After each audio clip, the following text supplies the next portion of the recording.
सच्चिदानंद रूपाय विश्वोत्पत्त्यादि Hathaway सच्चिदानंद रूपाय विश्वोत्पत्त्यादि Hathaway सच्चिदानंद रूपाय विश्वोत्पत्त्यादि Hathaway सच्चिदानंद रूपाय विश्वोत्पत्त्यादि Hathaway तापत्रय विनाशाय तापत्रय विनाशाय ओहो तापत्रय विनाशाय तापत्रय विनाशाय श्रीकृष्णाय वयं नुमः सच्चिदानंद रूपाय विश्वोत्पत्त्यादि हेतवे सच्चिदानंद रूपाय विश्वोत्पत्त्यादि हेतवे विश्वोत्पत्त्यादि हेतवे। व्यास प्रभु कहते हैं कि 3 ताप को मिटाने वाले भगवान श्री कृष्ण को हम वंदन करते हैं। आप सावधानी से सुनना, भागवत की अभी शुरुआत नहीं हुई है, महात्म्य की शुरुआत हुई है और महात्म्य का भी ये मंगलाचरण का श्लोक है। और यह श्लोक हमको यही बता रहा है कि यदि 3 ताप से मुक्त होना है तो भगवान का आश्रय करना पड़ेगा, भगवान का भजन करना पड़ेगा। महात्म्य की शुरुआत से लेकर भागवत के अंत तक व्यास प्रभु का यही सार है कि जिसको 3 ताप से मुक्त होना है उसको प्रभु का आश्रय करना पड़ेगा और प्रभु का भजन करना पड़ेगा। खर्च कुछ भी नहीं है। मेरी मानो तो मैं तो इतना ही आज पहले दिन भी बोलूंगा और अंतिम दिन तक बोलता रहूंगा कि जादू टोना में कहीं मत फंसना मेरे भाई, एक केवल ईश्वर का आश्रय रखना। इस दुनिया का मालिक एक ईश्वर है, कर्म के फल को देने वाला भी भगवान है। और मैं आज पहले दिन ही बता दूंगा कि भगवान भी एक ही है, भगवान ज्यादा नहीं है, भगवान एक ही है। कोई उसको भगवान बोलेंगे, कोई उसको अल्लाह बोलेंगे, कोई उनको गॉड बोलेंगे, किंतु वस्तु तो एक ही है। आप हिंदी में केला बोलेंगे, वही वस्तु है जिसको हम गुजराती में केला बोलिए। इंग्लिश में बनाना बोलेंगे, इंग्लिश में बनाना बोलेंगे। संस्कृत में कदली फलम बोलेंगे, हिंदी में केला बोलेंगे, गुजराती में केला बोलेंगे। कोई कहेगा कि मैं केला खाता हूं तो दूसरा आदमी कहेगा कि भाई मैं केला बेला नहीं खाता हूं, मैं तो बनाना खाता हूं। तो कोई संस्कृत भाषी रहेगा तो बोलेगा कि मैं तो कदली फल खाता हूं, मैं बनाना भी नहीं खाता हूं। तीनों एक ही खाते हैं किंतु नाम अलग अलग है। नाम बिलग होने से वस्तु अलग नहीं होती है, वस्तु एक ही है। जिन्होंने हिंदुओं को बनाया उन्होंने ही मुसलमान को और क्रिश्चियन को बनाया है। सबका मालिक एक है। जीव प्राणी मात्र को वो उस ईश्वर का आश्रय करना चाहिए। और इसलिए कहा गया है कि सर्व कर्म फल प्रदः। भगवान कौन है? सर्व कर्म फल प्रदः। सभी के सब कर्मों का फल देने वाला वही भगवान है। फल ज्यादा देना या कम देना अच्छा देना क्या देना वो सब भगवान के हाथ की बात है।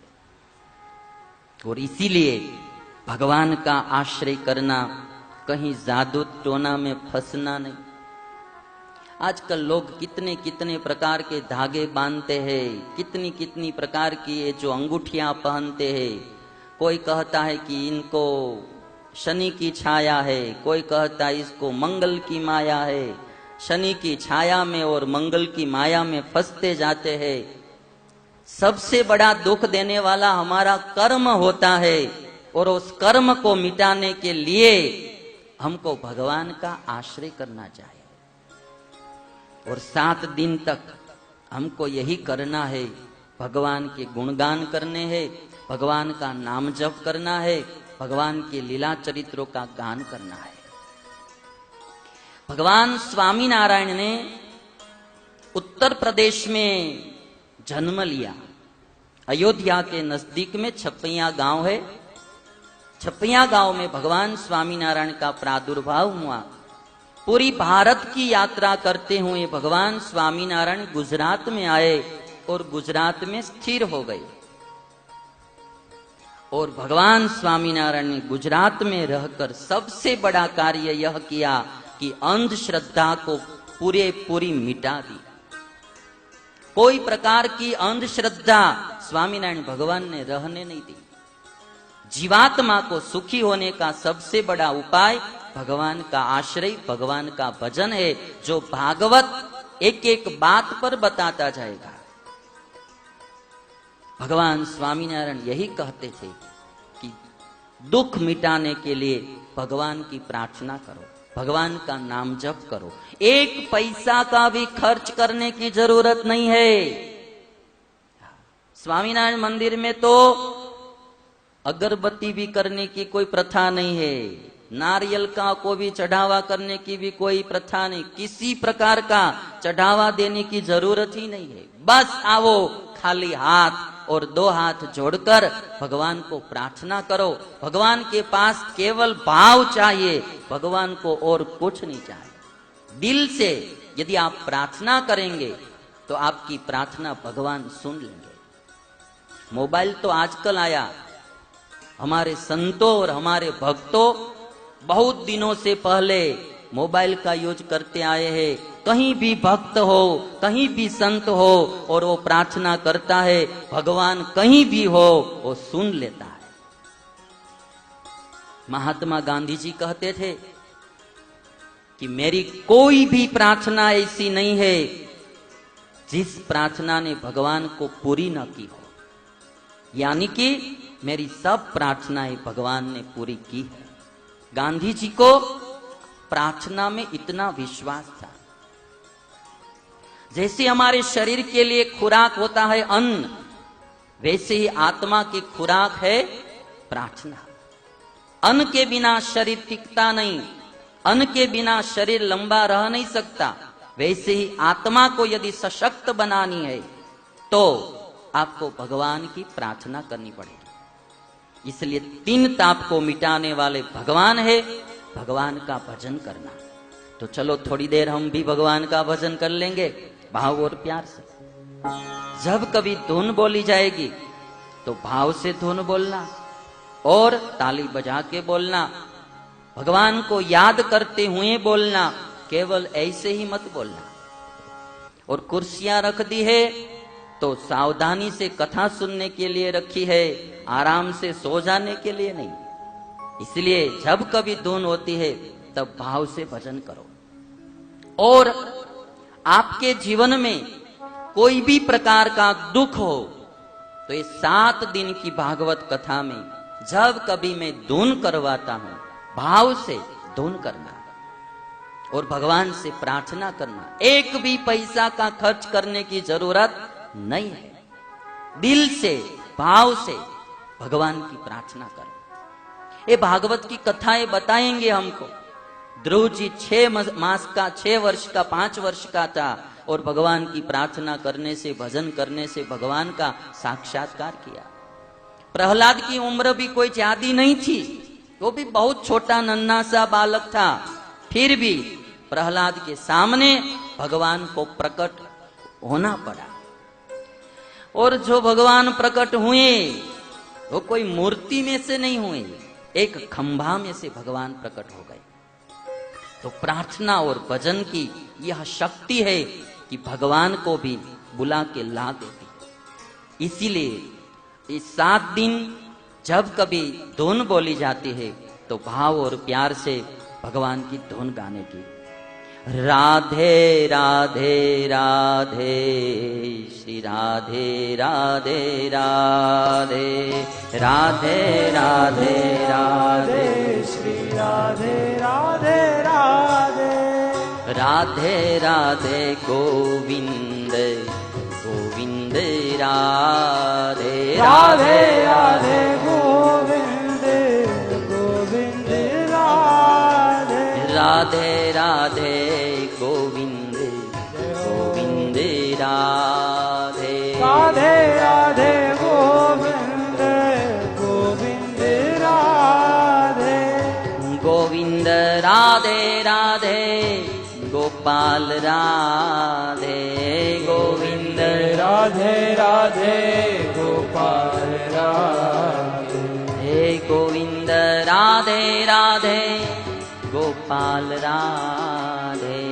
गोविंद राधे राधे गोपाल राधे राधे राधे राधे राधे गोविंद गोविंद राधे राधे राधे गोविंद गोविंद राधे राधे राधे गोविंद गोविंद राधे राधे राधे गोविंद गोविंद राधे गोविंद राधे राधे राधे राधे गोपाल राधे गोविंद राधे राधे गोपाल राधे हे गोविंद राधे राधे गोपाल राधे गोविंद राधे राधे गोपाल राधे राधे राधे जय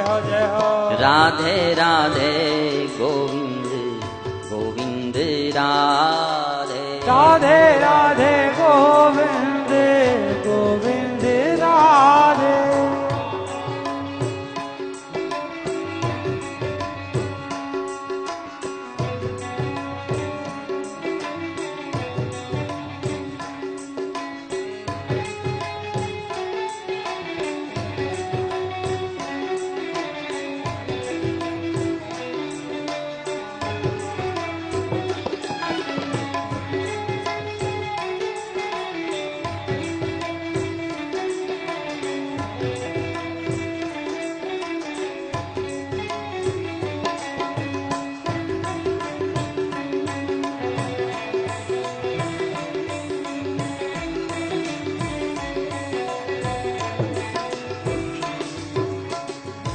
गोविंद राधे राधे गोपाल राधे गोविंद राधे राधे गोपाल राधे गोविंद राधे राधे गोपाल राधे गोविंद राधे राधे गोपाल राधे राधे राधे राधे राधे गोविंद गोविंद राधे राधे राधे गोविंद गोविंद राधे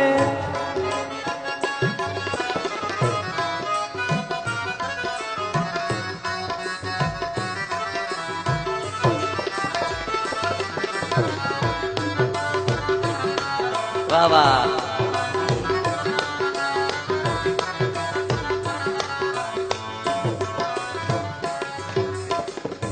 गोविंद राधे राधे गोपाल राधे गोविंद राधे राधे गोपाल राधे गोविंद राधे राधे गोपाल राधे गोविंद राधे राधे गोपाल राधे राधे राधे राधे राधे गोविंद गोविंद राधे राधे राधे गोविंद हरे गोविंद राधे राधे राधे गोविंद गोविंद राधे राधे राधे गोविंद गोविंद राधे गोविंद राधे राधे गोपाल राधे गोविंद राधे राधे गोपाल राधे हे गोविंद राधे राधे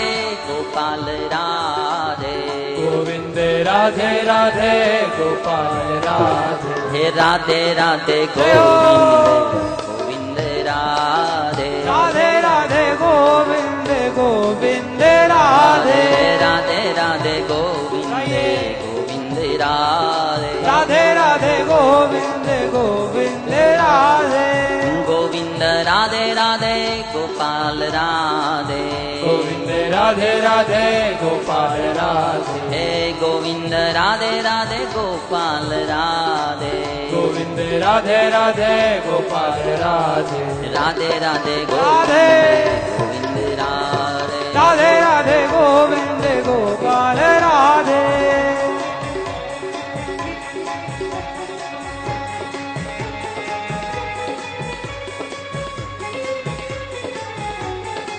राधे गोविंद गोपाल राधे राधे राधे गोविंद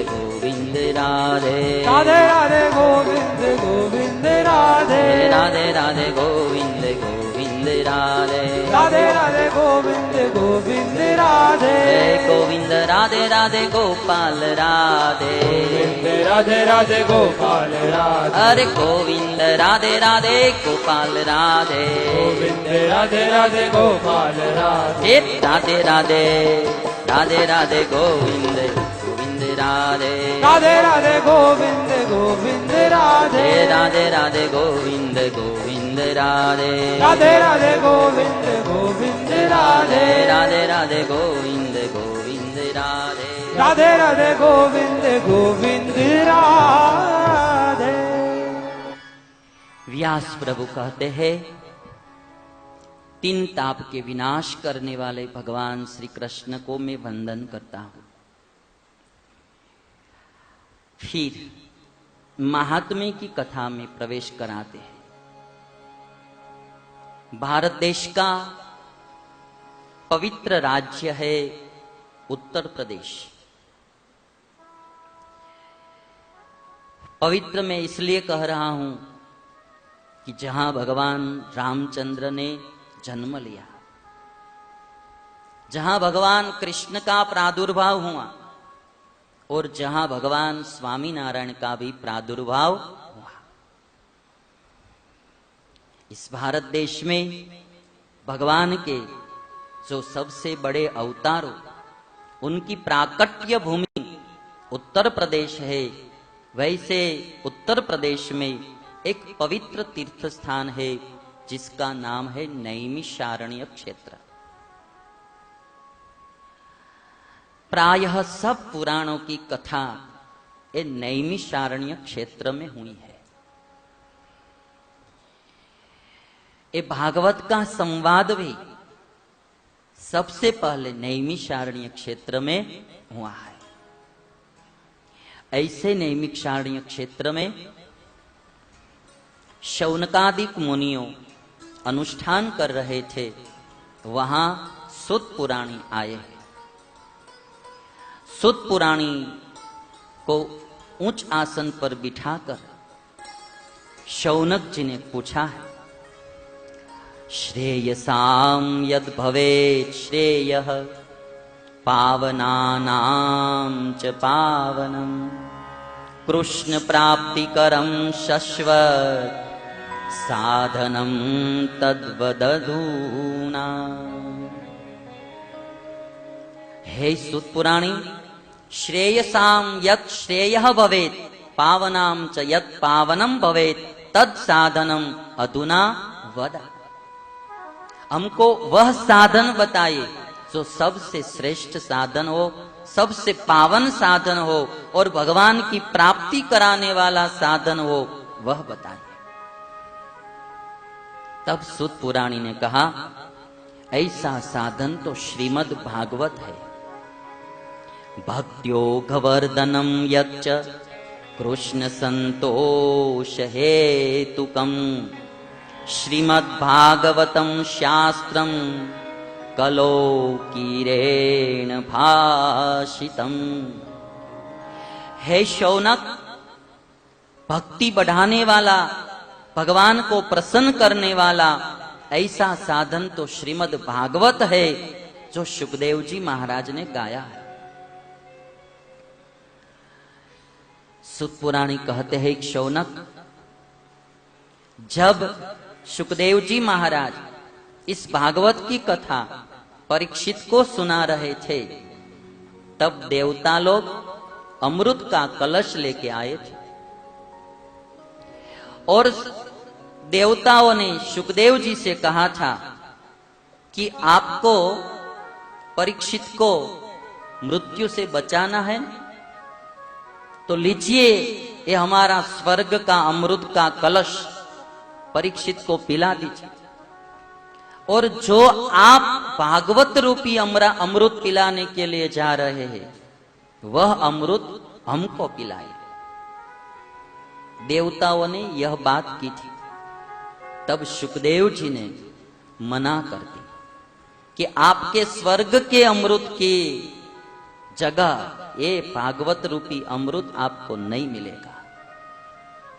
आप सौदा करने के लिए आए हैं या चीटिंग करने के लिए आए हैं? कहां आपका देवताओं का अमृत और कहां ये भागवत रूपी अमृत? भागवत रूप अमृत जो है वो तो मणि की जगह पर है, और जो आप देवताओं का स्वर्ग का अमृत, वह तो कांच की जगह पर है, शीशा की जगह पर है। कांच के बदले में आपको मणि कभी नहीं मिल सकती है। और सुनिए, ये जो कथा है ना, कथा रूपी अमृत, वो कभी सस्ते में मिलती भी नहीं। क्व सुधा क्व कथा लोके क्व काच क्व मणिर महान ब्रह्म रातो विचार एवं तदा देवान जहास। इसलिए सूत पुराणी कहते हैं कि शौनक, ये अमृत, भागवत रूपी अमृत इतना महंगा है कि देवताओं के अमृत के बदले में भी ये नहीं मिल सकता है। हमको ये अमृत मिला है, किंतु हमको इसकी कीमत नहीं है। ये अमृत बहुत महंगा है। क्व सुधा क्व कथा लोके क्व काच क्व मणिर्महान्। क्व सुधा क्व कथा लोके क्व काच क्व मणिर्महान्। ब्रह्मरातो विचारे वा ब्रह्मरातो विचारे वा तदा देवाजहास तदा देवाजहास। क्व सुधा क्व कथा लोके क्व काच क्व मणिर्महान्। अभक्तांश्च विज्ञाय न ददोस कथामृत। अभक्तांश्च विज्ञाय न ददोष कथामृत। श्रीमद्भागवती वार्ता सुराणामपि दुर्लभा। श्रीमद्भागवती वार्ता सुराणामपि दुर्लभा। क्व सुधा क्व कथा लोके क्व काच क्व मणिर्महान्।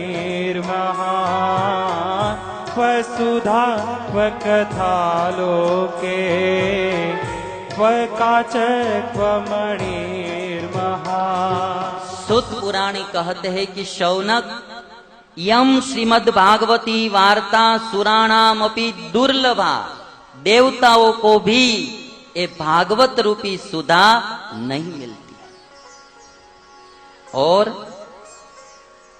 जब सुखदेव जी महाराज ने 7 दिनों में परीक्षित का मोक्ष कर दिया ये भागवत सुनाकर, तब ब्रह्मा जी को भी आश्चर्य हुआ कि ये कैसी कथा है कि 7 दिन में परीक्षित का मोक्ष हो गया।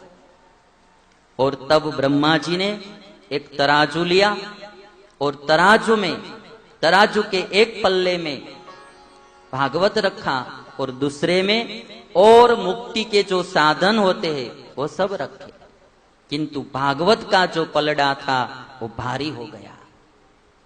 मुक्ति के लिए अन्य बहुत से साधन है, जप है, तप है, व्रत है, दान पुण्य सब है, किंतु भागवत कथा जो है उसका पलड़ा सबसे भारी हो गया। ब्रह्मा जी ने तोला तराजू में तो भागवत का पलड़ा भारी हुआ। और इसलिए एक कथा समय निकाल कर भी सुननी चाहिए। और जब हम सुनेंगे नहीं न, तो एक दिन मर जाने वाले तो है ही, पीछे कुछ हाथ में आने वाला नहीं। एक नगर में बहुत बड़े सेठ रहते थे, सारे दिन बस काम धंधा में ही उलझे रहते थे, बिजनेस बढ़ाते ही जाते थे। इस दुनिया में हमको परमानेंट रहना नहीं है, फिर भी हम तैयारी तो वैसे ही करते हैं कि जैसे हम यहाँ परमानेंट आए हैं। हम भूल जाते हैं कि इस लोक को छोड़कर हमको एक दिन जाना है। और जैसे ही हम खाली हाथ आए थे वैसे ही खाली हाथ जाना है, न कुछ लाए थे न कुछ ले जाएंगे।